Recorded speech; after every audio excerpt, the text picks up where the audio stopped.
जो जैसा कर्म करता है उसको उसका वैसा ही फल प्राप्त होता है। क्योंकि बाबा तुलसीदास जी ने रामचरितमानस में भी स्पष्ट शब्दों में लिखा है, कर्म प्रधान विश्व रच राखा, यानी कि संसार में कर्म ही प्रधान है। और जिसने अपने कर्मों को सुधार लिया, जिसने अपने कर्मों को संभाल लिया, उसका जीवन अपने आप बदल जाएगा। क्योंकि हमारा एक एक कर्म धर्मराज के वही खाते में लिखा जा रहा है। बहुत से जीव तो ये भी कहते हैं, अरे किसने देखा है आने वाला जन्म, जो भी जैसा भी कर्म कर लो इस संसार में भोग के हम चले जाएंगे। जरा आप अपनी दृष्टि को संसार में फैला कर देखिए, जितने भी जीव हैं, जितने भी प्राणी हैं, वो सब क्या एक से आपको दिखाई दे रहे हैं? कोई धनवान है तो कोई गरीब है, कोई बीमार है तो कोई स्वस्थ है, किसी का हाथ नहीं है, किसी का पैर नहीं है, या कोई आंखों से अंधा है, या कोई सुन नहीं पाता। तो भगवान ने ये भेदभाव क्यों किया? भगवान ने भेदभाव नहीं किया है, ये सब हमारे कर्मों का ही फल है। कोई बच्चा ऐसे परिवार में जन्म ले रहा है, जन्म लेने से पहले ही वो अरबपति और खरबपति है, और कोई बच्चा ऐसे परिवार में जन्म ले रहा है, झुग्गी झोपड़ी में जन्म ले रहा है, जन्म लेने से पहले ही वो कंगाल है।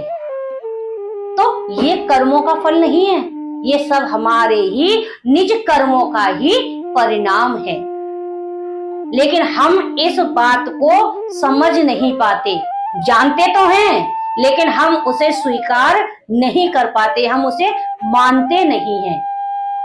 लेकिन जब हमारे जीवन में ऐसी कोई घटना घटित होती है, हमारे परिवार में ऐसी कोई घटना घटित होती है, तब हम इस बात को सोचने पर मजबूर हो जाते हैं। क्योंकि जो जैसा करेगा उसे वैसा निश्चित फल भोगना पड़ेगा। एक गुरुजी थे और एक उनका छोटा सा शिष्य था। उसे जरा बोलने की आदत थी, वो ज्यादा बोलता था। हर एक किसी को टोकना, कोई कैसा गलत काम कर रहा है तुरंत उसे टोकना, कभी कभी उसे उल्टा भी सुनना पड़ जाता था। क्योंकि अगर हम बिना मांगे किसी को अगर ज्ञान दे रहे हैं, ज्ञान की बात कर रहे हैं, तो वो ज्ञान की बात उसे हमारी अच्छी नहीं लगेंगी। इसीलिए बहुत सी जगह उस शिष्य का अपमान भी हो जाता था। गुरुजी कहते थे, बेटा तुम ज्यादा मत बोला करो, किसी को ज्यादा टोका टाकी मत किया करो। क्यों? कि परमात्मा ने यह विधान बना दिया है कि जो जैसा कर्म करेगा उसे निश्चित उस कर्म का फल भोगना पड़ेगा। और तुम्हारे समझाने से जब वो नहीं समझ रहा है, क्योंकि समझता वही है जिसके कर्म अच्छे होते हैं, तभी तो कहा है, तुलसी पूर्व पाप से हरि चरिचा न सुहाग, जैसे ज्वर के वेग से और भूख विदा है जात। आपने देखा होगा किसी व्यक्ति को बुखार आ रहा है या उसकी तबीयत खराब है, आप उसको 56 भोग बना के उसके सामने परोस दो और उससे कहो कि तुम ये भोजन ग्रहण करो, तो क्या वो 56 भोग ग्रहण कर पाएगा? नहीं कर पाएगा, तो उसका खाने का मन ही नहीं करेगा। इसी प्रकार से जब मनुष्य के कर्म निंदनीय होते हैं, मनुष्य के कर्म खराब होते हैं, तो उसे भगवान की चर्चा या सही बात उसे नहीं अच्छी लगती। सही बात अगर उससे कहा जाए तो वो तुरंत लड़ने को, मरने मारने को तैयार हो जाता है और हमें उल्टा उपदेश देना शुरू कर देता है। गुरुजी उसी शिष्य को लेकर एक बार तीर्थ यात्रा पर निकले। रास्ते में चल रहे हैं, हरि नाम का कीर्तन करते हुए मार्ग में उन्हें एक मछुआरा दिखाई दिया और मछुआरा मछलियों की हत्या कर रहा था। अब शिष्य पे ये बर्दाश्त नहीं हुआ। शिष्य ने गुरुजी से कहा, गुरुजी आप 2 मिनट रुको, मैं अभी आता हूँ। गुरुजी ने कहा, बेटा कहाँ जा रहे हो? कि बस गुरुजी 2 मिनट में आया।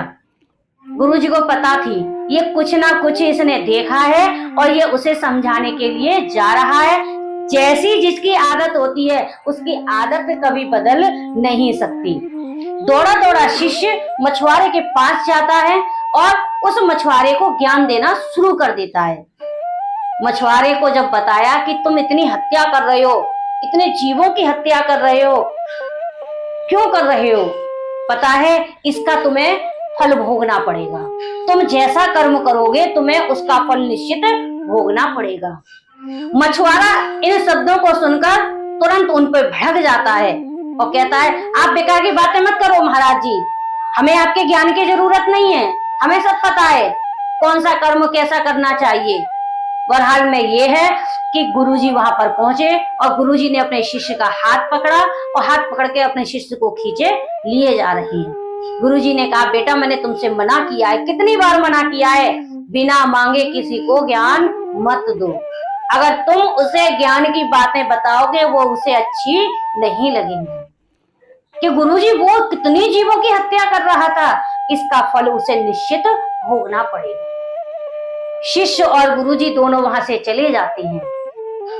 2 साल बाद गुरुजी अपने उसी शिष्य को लेकर अपनी यात्रा को पूर्ण कर कर उसी मार्ग से निकल रहे होते हैं तो मार्ग में फिर वही नदी पड़ी। अब उस नदी के पास में एक सर्प पड़ा हुआ था और उस सर्प के शरीर पर हजारों चींटियां लगी हुई थी।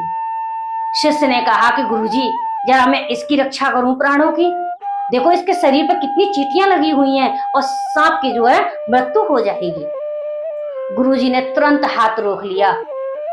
बेटा तुम्हें याद है 2 साल पहले तुम इसी रास्ते से गुजरे थे? कि हाँ गुरुजी। तुमने एक मछुआरे को टोका था? हाँ गुरुजी। तो वो मछुआरा तुम हमारे जाने के बाद में उसकी मृत्यु हो गई थी और मृत्यु होने के बाद में उसे ये सर्प की योनि प्राप्त हुई है। उसने जितनी मछलियों को मारा था, जितनी उसने जीव की हत्या की थी, आज उन्हीं मछलियों ने चींटी का रूप धारण कर लिया है। यानी कि सर्प कौन है? सर्प है मछुआरा और चींटियां जो हैं वो सारी मछलियां हैं। आज वो मछली अपना गिन गिन के बदला ले रही हैं, उसके शरीर में चुभ रही हैं, उसके शरीर को काट रही हैं, उसे दर्द दे रही हैं, उसे पीड़ा हो रही है। सर्प आज जो है इस हाल में जो पड़ा हुआ है वो उसी के कर्मों का फल है। अगर तू उसे इन चींटियों से मुक्त कर देगा तो उसका भोग जो है अभी बाकी रह जाएगा और पुनः फिर उसे जन्म लेकर फिर अपने उस भोग को पूरा करना होगा। अच्छा है कि ये इसी जन्म में अपने भोग को पूरा कर ली। कहने का तात्पर्य है माने या ना माने वो हमारी मर्जी है, लेकिन हमारे वेद, हमारे शास्त्र, हमारी पुराण, हमारे ऋषि, हमारे संत एक ही बात को बार बार हर मनुष्य को समझा रहे हैं, अपने कर्मों को आप सुधारो, क्योंकि हमारे कर्मों का ही फल है हमारा जीवन। जिस योनि में हमें भेजा है, जो योनि हमें प्राप्त हुई है, चाहे वो पशु की हो, चाहे वो पक्षी की हो, और चाहे वो कीट पतंगों की हो, और चाहे वो मानव की हो, लेकिन ये सब जो भी चक्र है ये सब कर्मों का चक्र है। मानव योनि भी मिल जाती है, लेकिन मानव योनि मिलने के बाद भी हमारा शरीर कभी कभी पूर्ण नहीं रहता। हमारे शरीर में भी बहुत सारी बीमारियां, हमारा शरीर अंग भंग हो जाता है, या हमें किस परिवार में, किस घर में, किस स्थान पर, कहाँ कैसे जन्म मिलना है, वो भी सब हमारे कर्मों पर ही आधारित है। इसीलिए हमें अपने कर्मों पर विशेष ध्यान देना चाहिए, अपने कर्मों को सही रखना चाहिए, सत्कर्म करते रहना चाहिए, क्योंकि एक यही शरीर है जो हमें पारब्रह्म परमात्मा से मिला सकता है। ये साधनों का धाम है, साधन धाम मोक्ष कर द्वारा। इस शरीर के द्वारा हम साधन करते हुए, भगवान की भक्ति करते हुए, भगवान का ध्यान करते हुए मोक्ष को भी प्राप्त कर सकते हैं। यानी कि मोक्ष के द्वार को खोलने वाला ये मानव शरीर है। इसीलिए हम जिस लिए इस संसार में आए हैं, हम अपने उस कार्य को संपन्न करें। हम अपने कर्मों को सही रखें, भगवान का चिंतन करें, भगवान की भक्ति करें और अपने जीवन को धन्य बनाएं।